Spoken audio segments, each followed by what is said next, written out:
and welcome to the South Shore Arts. And yes, it is fruitcake weather, isn't it?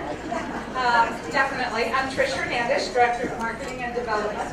Thanks to all of you for coming and joining us in this holiday tradition, which is John Cain's 25th. Yes, I said 25th. Yes, a round of applause would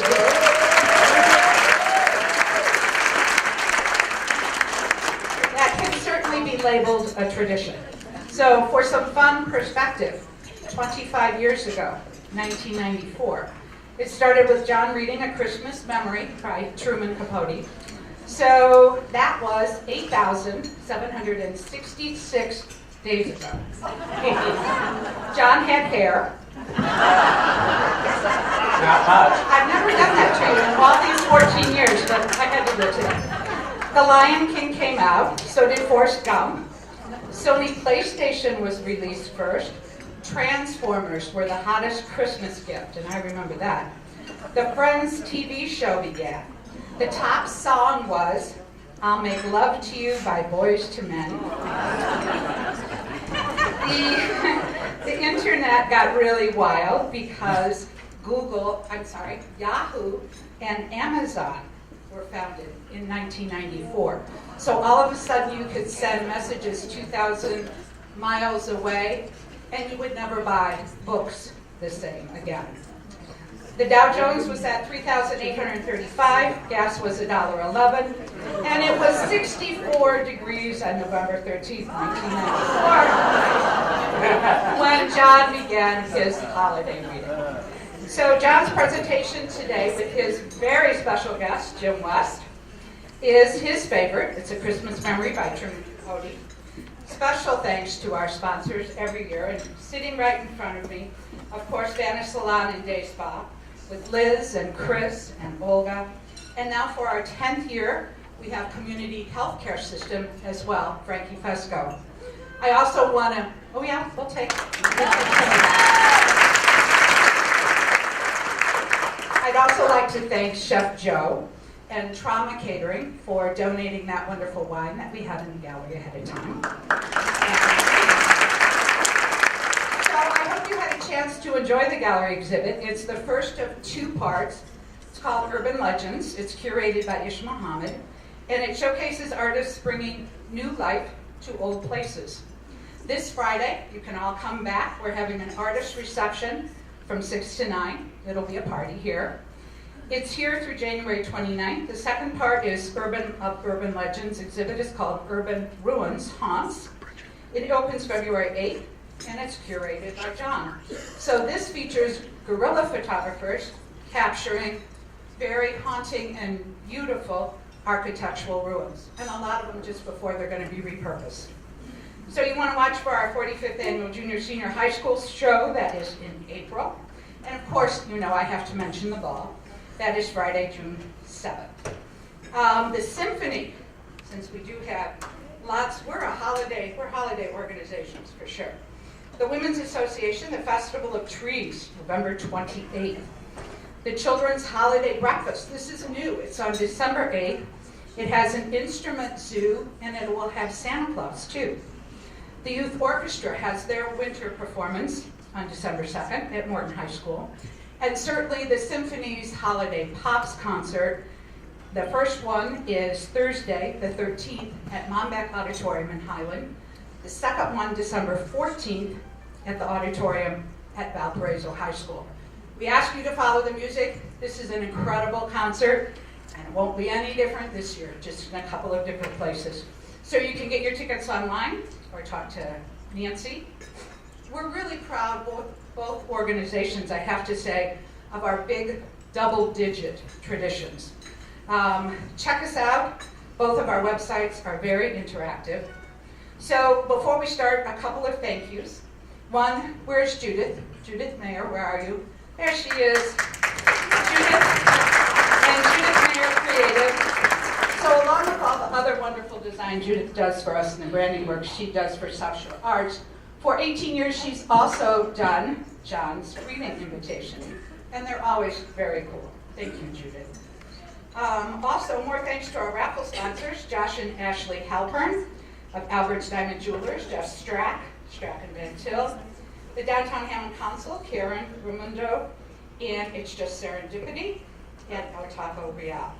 And also the South Shore Convention and Visitors Bureau with their leg lamp, the South Shore Arts Gift Shop, and Donna Catalano. We're going to draw for the raffle immediately following the reading. Special thanks to Kelly. Where are you, Kelly?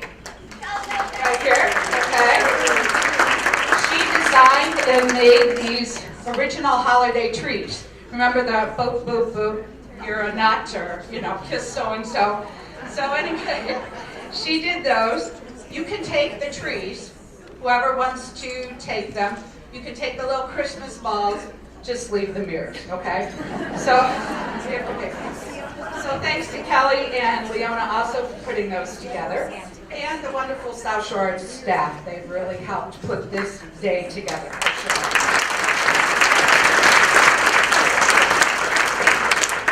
So now I'm going to ask you, everybody, check your cell phones. We always go through this, but it is important because it's a good story.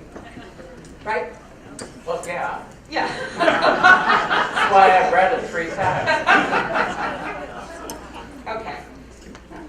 All right, is everybody ready? All cell phones are off.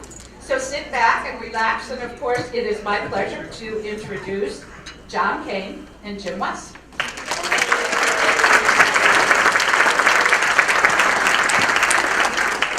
Oh, that's okay. Thank you, Trish.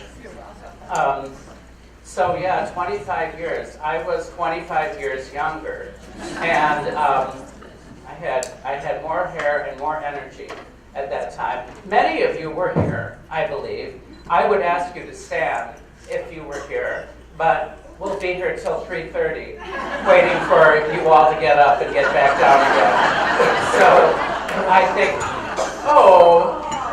we'll forego any exercise of that order. But Trish mentioned Kelly's Christmas tree centerpieces, but she's also the one who came up with these adorable table cards that we all love. Now we had another idea for a table card first, and that was the one I wanted to have as a table card. But Tricia said no. So Kelly used her imagination and creativity and came up with this one instead. So yes, we don't want to get political, even though, as many of you already know, after November of 2016, Jim and I stopped watching regular television and discovered the Hallmark Channel because we could no longer face reality. And we have been watching basically the same plot with different characters in different settings ever since. My favorite plot, my favorite scenario is either the amnesia ones or the ones when the young heroine suddenly is introduced to the prince or the king of an obscure monarchy of the Alps that none of us have ever heard of. And, they're all 2 hours long. And at about 1 hour and 5 minutes, the crisis begins because they realize that for some terribly tragic reason, they cannot, what is the word? Be together. Be together would be I had a better way of putting it, but I can't. But because I'm not 25 years younger, I don't remember it anymore. And of course, they all prepare to, at the fireside, have a cup of hot cocoa. Really, I wish one of these Hallmark movies would be R-rated. Just once. Let's see a little sex. God knows we waste enough time watching them.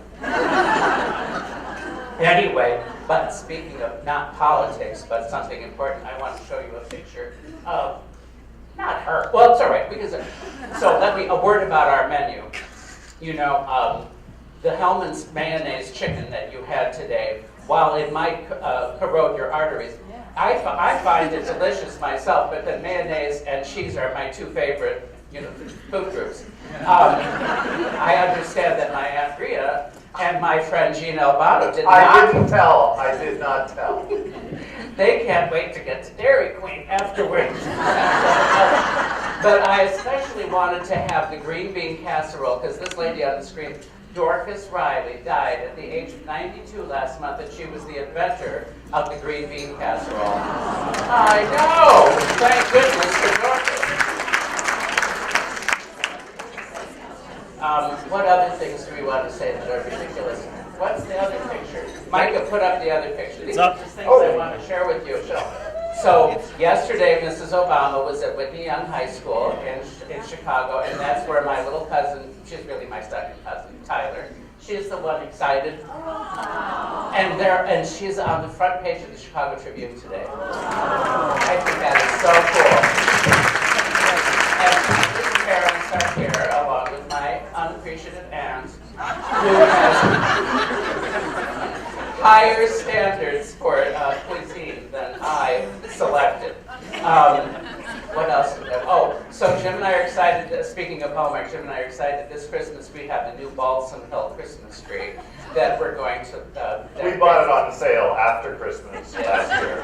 And But so ridiculously. we have it down in Jim's storage in his apartment building in New York, and we can't remember the combination to the lock. So we don't know how we're going to get it out. But we're going to decorate it next week. We have our Christmas tradition is that our lesbian widow friend, Meg, from college, comes to New York with us, the three of us and the two cats, and that's our little nativity. And the five of us. And Meg gives us, she showers us with gifts. It's just insane. Well, I get nothing. Because I don't want anything. Last year, Meg gave us 23andMe. And there were these little boxes and these little tubes that we waited 9 months to spit into. Well, you have to have not Eaten or had anything to drink. For 20 minutes. So you get up in the morning. That's rare for me. You get up in the morning, you have coffee, it's like, well, we're not doing it today. We can't do it today. So we finally, I think it was September, the next spitting in that teeny wee little tube takes forever. And then you have to register it online, and then you ship it off. Well, we got our results, and you will be stunned to learn that Jim and I are both white.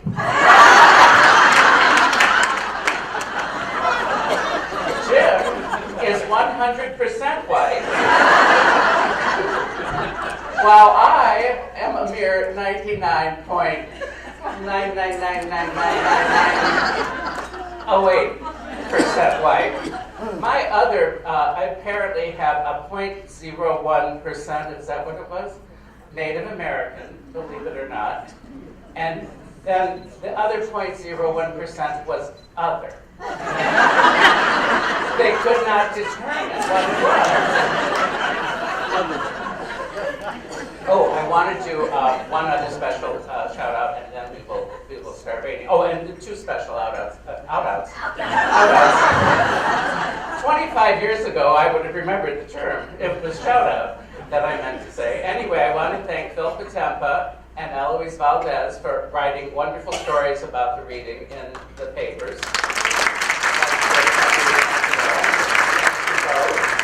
And I want to make special mention. I would assume that they are the farthest travelers for today's reading. Tracy Denmark Schwimmer and Mark Schwimmer are both here from Scottsdale. Tracy and Mark moved to Scottsdale a long time ago. I don't remember, but you attended the original readings. Yes. So they made quite a pilgrimage to be here, and I am very grateful for that. It's very touching to have people who would come that far. And my unappreciative Aunt Rita came all the way from Madison. So shout out to her as well. All right. So that's enough shouting. And I guess that's it. We're going to read this. Okay? Are you ready? Is everybody ready? Can you see it clearly? I can't do it. Okay, I'm just checking. A Christmas Memory by Truman Capote. Imagine a morning in late November. a coming of winter morning more than 20 years ago. Consider the kitchen of a spreading old house in the country town. A great black stove is the main feature, but there is also a big round table and a fireplace with 2 rocking chairs placed in front of it. Just today, the fireplace commenced its seasonal roar. A woman with shorn white hair is standing at the kitchen window. She is wearing tennis shoes and a shapeless gray sweater over a summery calico dress. She's small and sprightly like a fountain pen, but due to a long, youthful illness, her shoulders are pitifully hunched. Her face is remarkable, not unlike Lincoln's, craggy like that and tinted by sun and wind. But it is delicate too, finely boned, and her eyes are sherry-colored and timid. Oh my, she exclaims, her breath smoking the window pane. It's fruitcake weather. The person to whom she is speaking is myself. I am 7, she is 60-something. We are cousins, very distant ones, and we have lived together, well, as long as I can remember. Other people inhabit the house, relatives. Though they have power over us and frequently make us cry, we are not, on the whole, too much aware of them. We are each other's best friend. She calls me Buddy, in memory of a boy who was formerly her best friend. The other Buddy died in the 1880s when she was still a child. She is still a child. I knew it before I got out of bed, she said, turning away from the window with a purposeful excitement in her eyes. The courthouse bell sounded so cold and clear, and there were no birds singing. They've gone to warmer country, yes indeed. Oh, Buddy, stop stuffing biscuit and fetch our buggy. Help me find my hat. We've got 30 cakes to bake. It's always the same. A morning arrives in November, and my friend, as though officially inaugurating the Christmas time of year that exhilarates her imagination and fuels the blaze of her heart, announces, It's fruitcake weather. Fetch our buggy. Help me find my hat. the hat is found. A straw cartwheel corsaged with velvet roses out of doors has faded. It once belonged to a more fashionable relative. Together we guide our buggy, a dilapidated baby carriage, out to the garden and into a grove of pecan trees. The buggy is mine. That is, it was bought for me when I was born. It is made of wicker, rather unraveled, and the wheels wobble like a drunkard's legs. But it is a faithful object. Springtimes, we take it to the woods and fill it with flowers, herbs, wild fern for our porch pots. In the summer, we pile it with picnic paraphernalia and sugarcane fishing poles and roll it down. Did I lose my sound? I can sense it. I can sense that because I lost my battery. I am on red. Carrie. Help. Nothing is happening. Is there a technician in the house?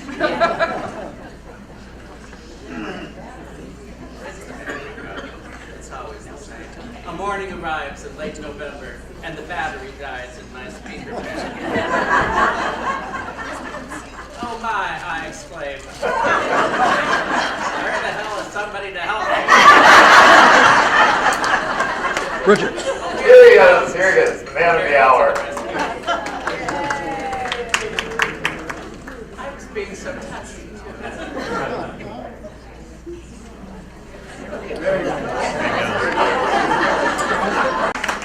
Where were we? Oh yes, we pile it with picnic paraphernalia and sugarcane fishing poles to roll it down to the edge of the creek. We're talking about the buggy right now. Yes, okay.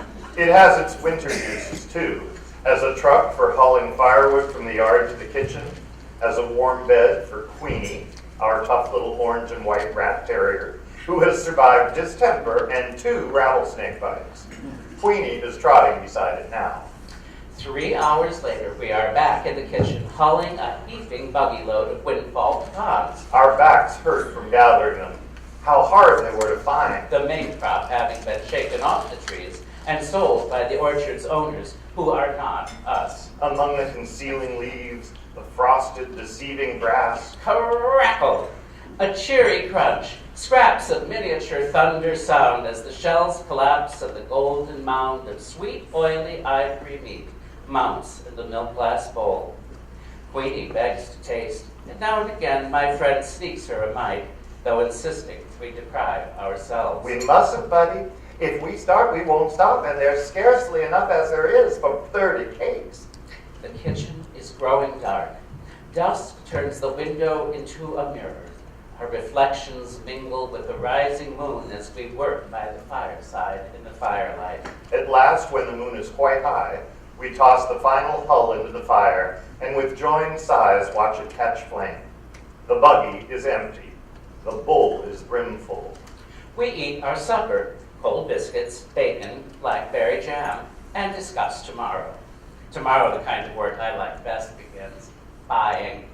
Cherries and citron, ginger and vanilla and canned Hawaiian pineapple, rinds and raisins and walnuts and whiskey, and oh, so much flour, butter, so many eggs, spices, flavorings. Why, we'll need a pony to pull the buggy home. But before the purchases can be made, there is the question of money. Neither of us has any, except for the skinflint sums persons in the house occasionally provide. A dime is considered very big money. Or what we earn ourselves from various activities, holding rummage sales, selling buckets of hand-picked blackberries, jars of homemade jam and apple jelly and peach preserves, rounding up flowers for funerals and weddings. Once we won 79th prize, $5, in a national football contest. Not that we know a full thing about football, it's just that we enter any contest we hear about. At the moment, our hopes are centered on the $50,000 grand prize being offered to name a new brand of coffee. We suggested AM, and after some hesitation, for my friend thought it perhaps sacrilegious, the slogan, AM, amen. To tell the truth, our only really profitable enterprise was the Fun and Freak Museum we conducted in a backyard woodshed 2 summers ago. The Fun was a stereopticon with slide views of Washington and New York, lent us by a relative who had been to those places. She was furious when she discovered why we borrowed it. The Freak was a 3-legged bitty chicken hatched by one of our hens. Everybody hereabouts wanted to see that bitty. We charged grown-ups a nickel, kids 2 cents, and took in a good $20 before the museum shut down due to the decease of the main attraction. But one way and another, we do each year accumulate Christmas savings, a fruitcake fund.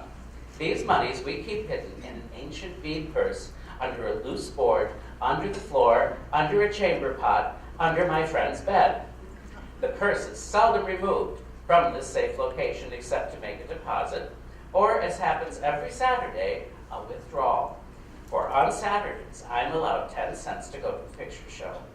My friend has never been to a picture show, nor does she intend to. I'd rather hear you tell the story, buddy. That way I can imagine it more. Besides, a person my age shouldn't squander their eyes. When the Lord comes, let me see him clear. In addition to never having seen a movie, she has never eaten in a restaurant, traveled more than 5 miles from home, received or sent a telegram, read anything except funny papers and the Bible, worn cosmetics, cursed, wished someone harm, told a lie on purpose, let a hungry dog go hungry. Here are a few things she has done, does do. Killed with a hoe the biggest rattlesnake ever seen in this county. 16 rattles, Dip snuff. secretly. Tame hummingbirds Just try it. till they balance on her finger. Tell ghost stories We both believe in ghosts. so tingling they chill you in July. Talk to herself. Take walks in the rain. Grow the prettiest japonicas in town.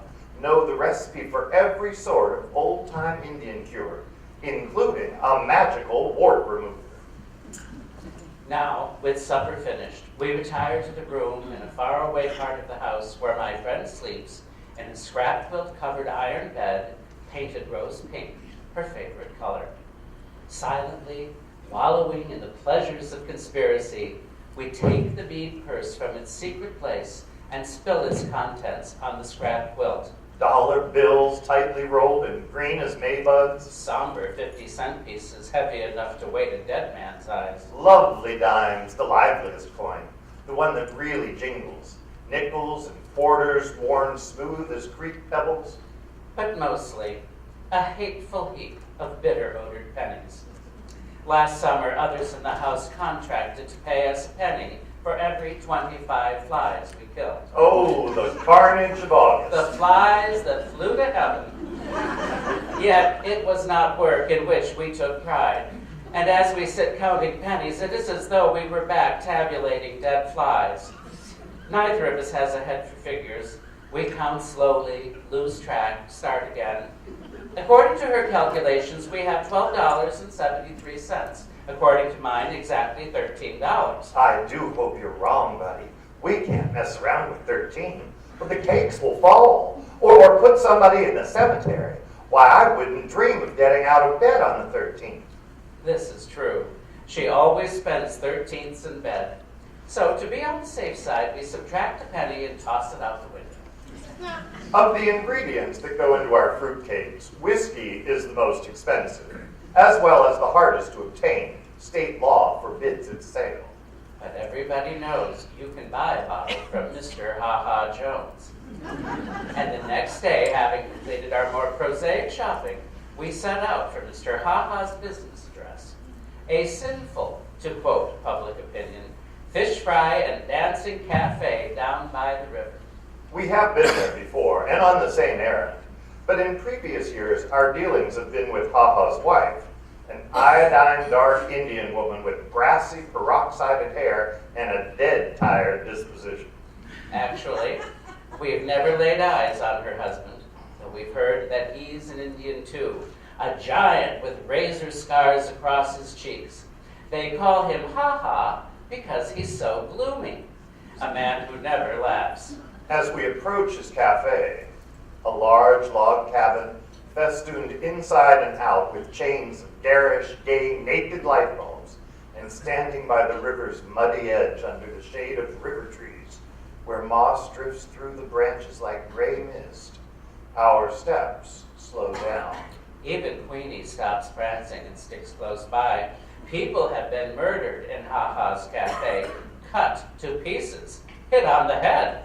There's a case coming up in court next month. Naturally, these goings-on happen at night when the colored lights cast crazy patterns of the Victrola whales. In the daytime, Ha-Ha's is shabby and deserted. I knock at the door. Queenie barks. My friend calls. Mrs. Ha-Ha, ma'am? Anyone to home? Footsteps. The door opens. Our hearts overturn. It's Mr. Ha-Ha Jones himself. And he is a giant. He does have scars. He doesn't smile. No, he glowers at us through Satan-tilted eyes and demands to know. What do you want with Ha-Ha? For a moment, we are too paralyzed to tell. Presently, my friend half finds her voice, a whispery voice at best. If you please, Mr. Ha-Ha, we'd like a quart of your finest whiskey. His eyes tilt more. Would you believe it? Ha-Ha is smiling, laughing too. Which one of you is a drinking man? It's for making fruitcakes, Mr. Ha-Ha. Cooking. This sobers him. He frowns. That's no way to waste good whiskey. Nevertheless, he retreats into the shadowed cafe and seconds later appears carrying a bottle of daisy yellow unlabeled liquor. He demonstrates its sparkle in the sunlight and says, $2. We pay him with nickels and dimes and pennies. Suddenly, as he jangles the coins in his hand like a fistful of dice, his face softens. Tell you what, He proposes, pouring the money back into our bead purse. just send me one of them fruitcakes instead. Well, My friend remarks on our way home. there's a lovely man. We'll put an extra cup of raisins in his cake. The black stove, stoked with coal and firewood, glows like a lighted pumpkin. Egg beaters whirl, spoons spin round in bowls of butter and sugar. Vanilla sweetens the air, ginger spices it. Melting, nose-tingling odors saturate the kitchen, suffuse the house, drift out to the world on puffs of chimney smoke. In 4 days, our work is done. 31 cakes dampened with whiskey bask on windowsills and shelves. Who are they for? Friends, not necessarily neighbor friends. Indeed, the larger share is intended for persons we've met maybe once, perhaps not at all. People who've struck our fancy. Like President Roosevelt. Like the Reverend and Mrs. J.C. Lucy, Baptist missionaries to Borneo who lectured here last winter. Or the little knife grinder who comes through twice a year.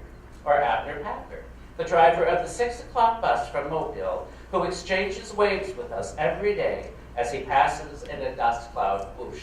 Or the young Wistons, a California couple whose car one afternoon broke down outside the house and spent a pleasant hour chatting with us on the porch. Young Mr. Whiston snapped our picture, the only one we've ever had taken. Is it because my friend is shy with everyone except strangers that these strangers and merest acquaintances seem to us our truest friends? I think yes. Also, the scrapbooks we keep of thank yous on White House stationery, time to time communications from California and Borneo, the knife grinders, penny postcards, make us feel connected to eventful worlds beyond the kitchen with its view of a sky that stops. Now a nude December fig branch grazes against the window. The kitchen is empty. The cakes are gone. Yesterday we carted the last of them to the post office, where the cost of stamps turned our purse inside out. We're broke. That rather depresses me. But my friend insists on celebrating with 2 inches of whiskey left in Ha-Ha's bottle. Queenie has a spoonful in her bowl of coffee. She likes her coffee chicory flavored and strong. The rest we divide between a pair of jelly glasses. We're both quite awed at the prospect of drinking straight whiskey. The taste of it brings screwed up expressions and sour shudders. But by and by, we begin to sing. The 2 of us singing different songs simultaneously. I don't know the words to mine, just come on along to the Darktown Strutters Ball. But I can dance. That's what I mean to be, a tap dancer in the movies. My dancing shadow rollicks on the walls. Our voices rock the chinaware. We giggle as if unseen hands were tickling us. Queenie rolls on her back. Her paws plow the air. Something like a grin stretches her black lips. Inside myself, I feel warm and sparky as those crumbling logs, carefree as the wind in the chimney. My friend waltzes around the stove, the hem of her poor calico skirt pinched between her fingers as though it were a party dress. Show me the way to go home, she sings, her tennis shoes squeaking on the floor. Show me the way to go home. Enter 2 relatives, very angry, potent with eyes that scold, tongues that scald. Listen to what they have to say, the words tumbling together into a wrathful tune. A child of 7, whiskey on his breath. Are you out of your mind, feeding a child of 7? Must be loony, road to ruination. Remember Cousin Kate? Uncle Charlie! Uncle Charlie's brother-in-law? Shame! Scandal! Humiliation! Kneel! Pray, beg the Lord! Queenie sneaks under the stove. My friend gazes at her shoes. Her chin quivers. She lifts her skirt and blows her nose and runs to her room. Long after the town has gone to sleep and the house is silent except for the chimings of clocks and the sputter of fading fires, she is weeping into a pillow already as wet as a widow's handkerchief. Don't cry, I say, sitting at the bottom of her bed and shivering, despite my flannel nightgown that smells of last winter's cough syrup. Don't cry, I beg, teasing her toes, tickling her feet. You're too old for that. It's because, she hiccups, I am too old. Old and funny. Not funny, fun. More fun than anybody. Listen, if you don't stop crying, you'll be so tired tomorrow we can't go cut a tree. She straightens up. Queenie jumps on the bed, where Queenie is not allowed, and licks her cheeks. I know where we'll find real pretty ones, buddy. And holly, too, with berries as big as your eyes. Oh, it's way off in the woods, further than we've ever been.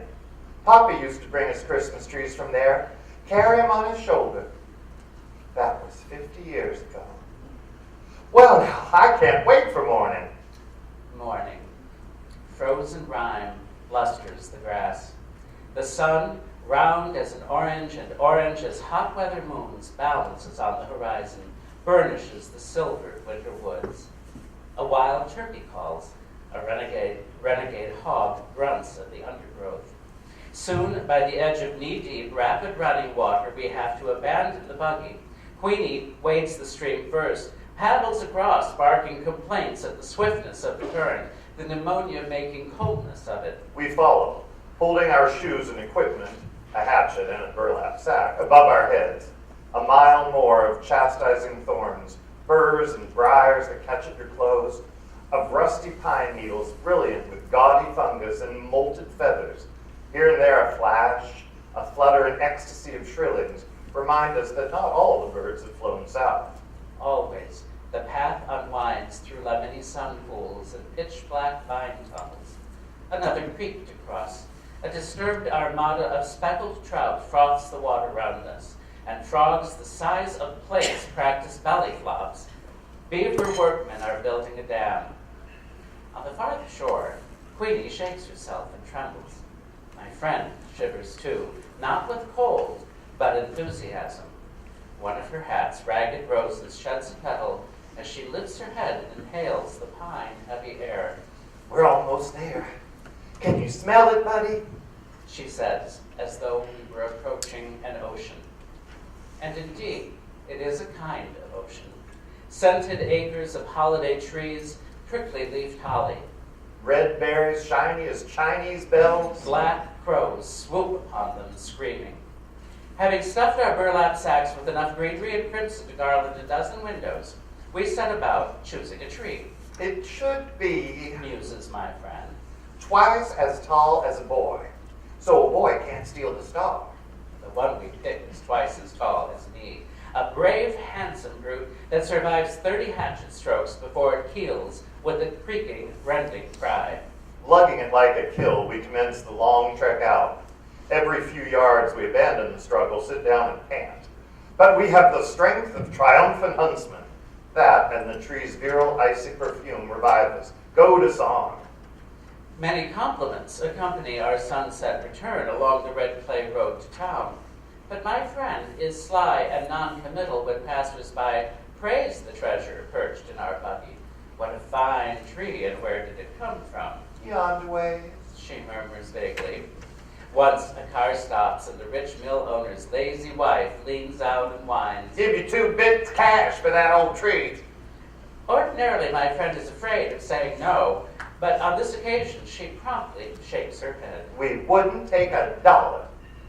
The mill owner's wife persists. $1? My foot, 50 cents. That's my last offer. Goodness, woman, you could get another one. In answer, my friend gently reflects. I doubt it. There's never too many. Home. Queenie slumps by the fire and sleeps till tomorrow, snoring loud as a human. A trunk in the attic contains a shoebox of ermine tails off the opera cape of a curious woman who once rented a room in the house. Coils of frazzled tinsel gone gold with age. 1 silver star. A brief rope of dilapidated, undoubtedly dangerous candy-like light bulbs. Excellent decorations as far as they go, which isn't far enough. My friend wants our tree to blaze Like a Baptist window. droop with heavy weights of droop with weighty snows of ornament. But we can't afford the made-in-Japan splendors of the 5 and dime. So we do what we've always done. Sit for days at the kitchen table with scissors and crayons and stacks of colored paper. I make sketches and my friend cuts them out. Lots of cats, fish too, because they're easy to draw. Some apples, some watermelons, a few winged angels devised from saved up sheets of Hershey bar tinfoil. We use safety pins to attach these creations to the tree. As a final touch, we sprinkle the branches with shredded cotton picked in August for this purpose. My friend, surveying the effect, clasps her hands together. Now, honest, buddy, doesn't it look good enough to eat? Queenie tries to eat an angel. After Weaving and ribboning holly wreaths for all the front windows, our next project is the fashioning of family gifts. Tie-dye scarves for the ladies. For the men, a home-brewed lemon and licorice and aspirin syrup to be taken at the first symptoms of a cold and after hunting. But when it comes time for making each other's gift, my friend and I separate to work secretly. I would like to buy her a pearl-handled knife, a radio, a whole pound of chocolate-covered cherries. We tasted some once, and she always swears. I could live on them, buddy. Lord, yes, I could. And that's not taking his name in vain. Instead, I am building her a kite. She would like to give me a bicycle. She said so on several million occasions. Oh, if only I could, buddy. It's bad enough in life to do without something you want, but confound it, what gets my goat is not being able to give somebody something you want them to have. Only one of these days I will, buddy. Locate you a bike. Don't ask how. Steal it, maybe. Instead, I'm fairly certain that she is building me a kite. The same as last year and the year before. The year before that, we exchanged slingshots. All of which is fine by me, for we are champion kite flyers who study the wind like sailors. My friend, more accomplished than I, can get a kite aloft when there isn't enough breeze to carry clouds. Christmas Eve afternoon, we scrape together a nickel and go to the butcher's to buy Queenie's traditional gift, a good, gnawable beef bone. The bone, wrapped in funny paper, is placed high in the tree near the silver star. Queenie knows it's there. She squats at the foot of the tree, staring up in a trance of greed. When bedtime arrives, she refuses to budge. Her excitement is equaled by my own. I kick the covers and turn my pillow as though it were a scorching summer's night. Somewhere, a rooster crows, falsely, for the sun is still on the other side of the world. Buddy, are you awake? It is my friend, calling from her room, which is next to mine, and an instant later she is sitting on my bed holding a candle. Well, I can't sleep a hoot, she declares. My mind's jumping like a jackrabbit. Buddy, do you think Mrs. Roosevelt will serve our cake at dinner? We huddle in bed, and she squeezes my hand. I love you. Seems like your hand used to be so much smaller. I guess I hate to see you grow up. When you're grown up, will we still be friends? I say, always. But I feel so bad, buddy. I wanted so bad to give you a bite. I tried to sell my cameo papa cake, buddy. She hesitates, as though embarrassed. I made you another kite. Then I confess that I made her one too, and we laugh. The candle burns too short to hold. Out it goes, exposing the starlight, the stars spinning at the window like a visible caroling that slowly, slowly daybreak silences. Possibly we doze. The beginnings of dawn splash us like cold water, and we're up, wide-eyed and wandering while we wait for the others to be wakened. Quite deliberately, my friend drops a kettle on the kitchen floor. I tap dance in front of closed doors. One by one, the household emerges, looking as though they'd like to kill us both. But it's Christmas, so they can't. First, a gorgeous breakfast. Just everything you can imagine, from flapjacks and fried squirrel to hominy grits and honey in the cove, which puts everyone in a good humor except my friend and me. Frankly, we're so impatient to get to the presents, we can't eat a mouthful. Well, I'm disappointed. Who wouldn't be? With socks, a Sunday school shirt, some handkerchiefs, a hand-me-down sweater, and a year's subscription to a religious magazine for children, The Little Shepherd. It makes me boil, it really does. My friend has a better haul. A sack of satsumas, that's her best present. She's proudest, however, of a white wool shawl knitted by her married sister.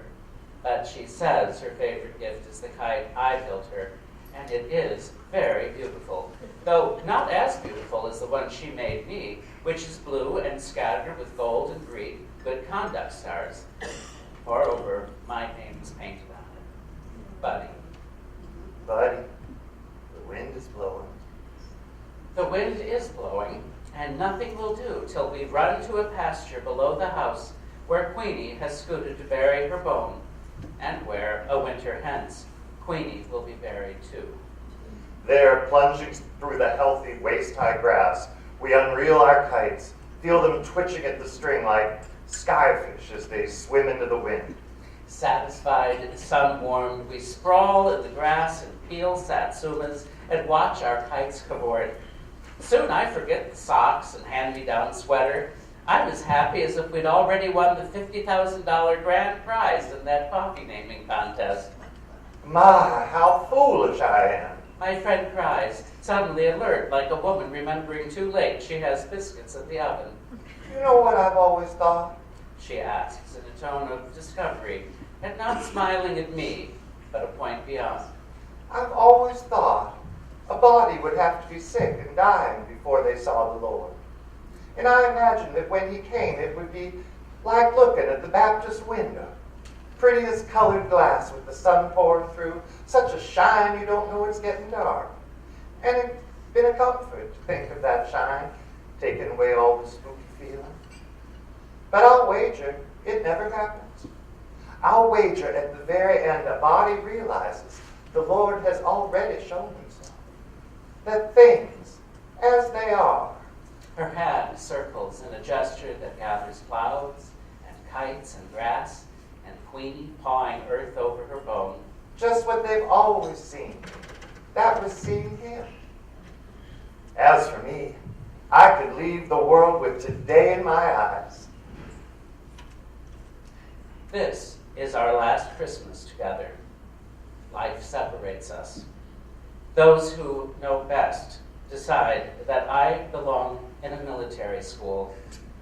And so follows a miserable succession of bugle-blowing prisons, grim, reveille-ridden summer camps. I have a new home, too, but it doesn't count.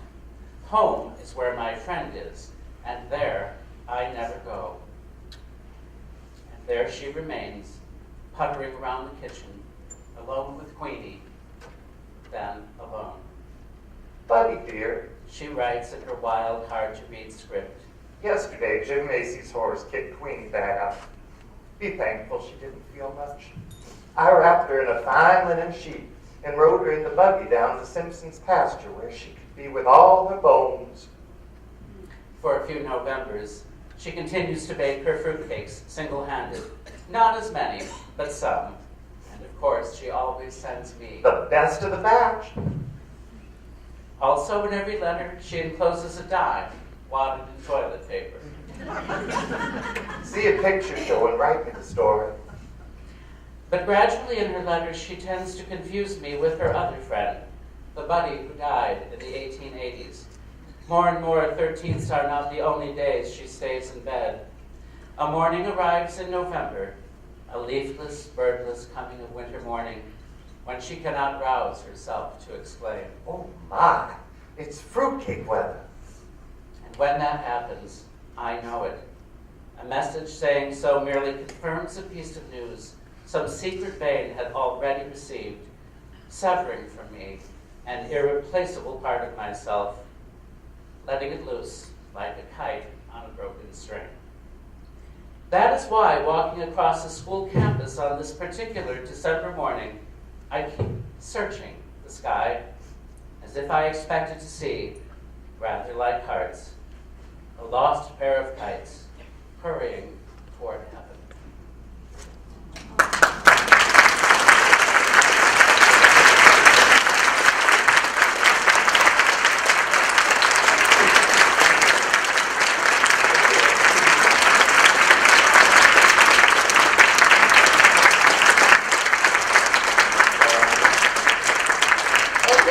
Getting the hell out.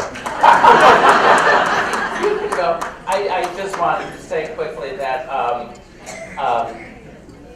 the number, I think a lot, we have a really good crowd today, and I think it's because some of you might think, not that I didn't give you this impression, that this could be the last reading, the final reading.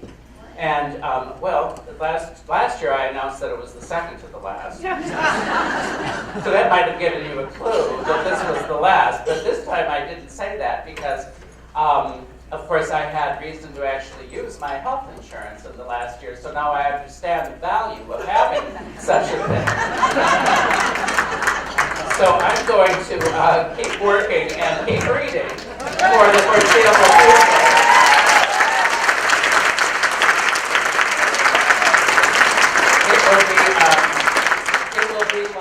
It will be like Cher. And every year will be my final tour. Thank you for coming.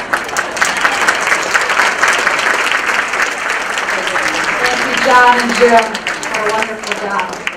Nice story. Okay, if I could have, oh, Donna's going to help me. We're going to draw the raffle prizes right now.